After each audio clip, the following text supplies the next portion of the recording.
রাধে রাধে বন্ধুরা, চলে এসেছি রানা প্রভুর বিরিয়ানির দোকানে, সেই কোচবিহার থেকে। অনেক রাধে রাধে। রানা প্রভুকে তো আপনারা সকলেই চেনেন, তার থেকেও বেশি চেনেন এই রানা প্রভুর বিখ্যাত বিরিয়ানি। আর তার সাথে এই যে দেখুন সেই সুস্বাদু সোয়া চাপ। প্রসাদগুলো কীরকম ছিল অবশ্যই ভিডিও শেষে জানাবো, আপনারা সকলেই একেবারে শেষ পর্যন্ত দেখবেন। রাধে রাধে বন্ধুরা, হরে কৃষ্ণ। আমি সুপ্রিয়া দেবী দাসী, আর আজকে আমি চলে এসেছি এই দেখুন জগন্নাথ ভেজ বিরিয়ানি, অর্থাৎ আমাদের বিখ্যাত এবং সকলের প্রিয় রানা প্রভুর দোকানে, যা রয়েছে নবদ্বীপ ধামের ইস্কন মন্দিরের ইস্কন হাসপাতালের একদম পাশে। ফোন নাম্বারটা আমি দিয়ে দিব, আর অবশ্যই জানাবো প্রসাদটা কেমন ছিল। রানা প্রভুর দোকানে কিভাবে যাবেন, রানা প্রভুর সাথে দেখা হবে কিনা, প্রসাদ পাওয়ার ব্যবস্থা কখন থেকে কখন রয়েছে, সব কিছু বিস্তারিতভাবে কিন্তু জানিয়ে দিব। আর যেটা বিশেষভাবে বলার, আমরা যারা বাইরের দোকানে বিরিয়ানি পেতে পারি না, তাদের জন্য কিন্তু একমাত্র ঠিকানা হচ্ছে আমাদের প্রিয় রানা প্রভুর দোকান। রানা প্রভুর বিরিয়ানি ভাইরাল হয়েছে বলেই কি এত ভিড়, নাকি বিরিয়ানিতে সুস্বাদও রয়েছে?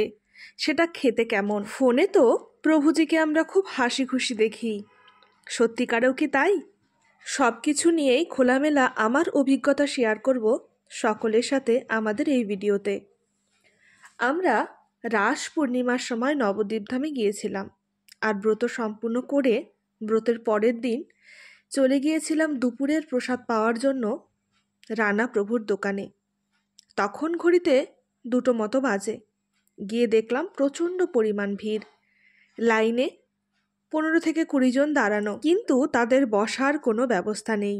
ভেতরে সকলেই প্রসাদ পাচ্ছে, তাদের প্রসাদ পাওয়া হবে, তারপরেই কিন্তু আমরা সিটে বসতে পারবো। সিট নেওয়ার জন্যই কিন্তু আমরা লাইনে দাঁড়িয়ে তারপর এই জায়গাটা পেয়েছি। কিন্তু দেখার বিষয় হলো এত ভিড়, এত লোক, সবাইকে কেমন করে সামলাচ্ছে সকলে।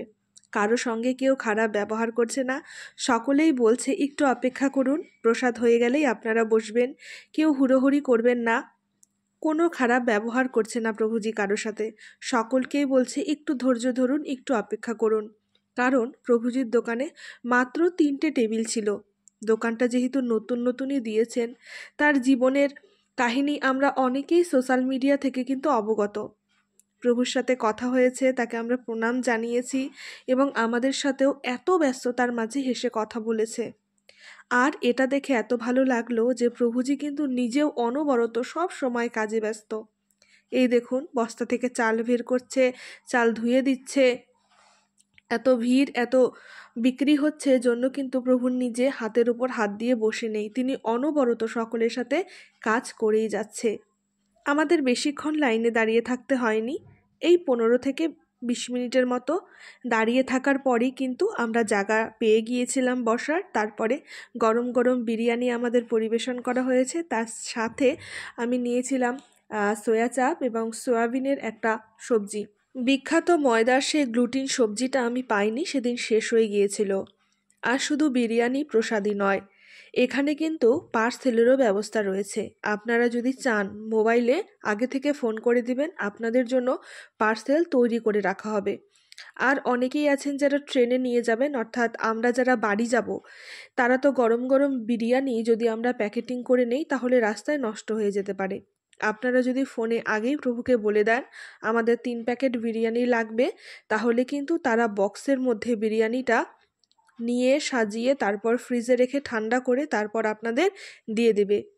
অনেক সুবিধা রয়েছে। আর এখানে কিন্তু রানা প্রভুর দোকানে বৈদিক অনুষ্ঠানের রান্নাও করানো হয়, আপনারা যদি চান তাহলে যোগাযোগ করতে পারেন। এই যে দেখুন ফোন নাম্বারটা, আপনারা ভিডিওটাকে স্টপ করে কিন্তু ফোন নাম্বারটা নিয়ে নিতে পারেন। আর বিরিয়ানি প্রসাদ এত ভালো ছিল বলার মতো নয়। রাধে রাধে বন্ধুরা, চলে এসেছি রানা প্রভুর বিরিয়ানির দোকানে, সেই কোচবিহার থেকে। দেখুন, হরে কৃষ্ণ, খুবই উত্তম প্রসাদ পাওয়া হয়ে গিয়েছে। হরে কৃষ্ণ। প্রভু বিরিয়ানি দেখাও। এই যে আমরা প্রসাদ পেয়ে ট্রেনের জন্য পার্সেলও নিয়ে নিয়েছি। একটু ভিড় তো হবেই, কারণ প্রসাদ অতীব সুস্বাদ। হরে কৃষ্ণ। আমাদের এই ছোট্ট ভিডিওটি যদি আপনাদের বিন্দুমাত্র ভালো লেগে থাকে এবং উপকারী বলে মনে হয়, একটা লাইক করবেন, কমেন্ট করবেন এবং সকলে বলবেন মহাপ্রসাদ কি জয়। এখন আমরা আবার মায়াপুর থেকে নবদ্বীপে যাচ্ছি, কারণ আজকেই আমরা বাড়িতে ফিরে যাব।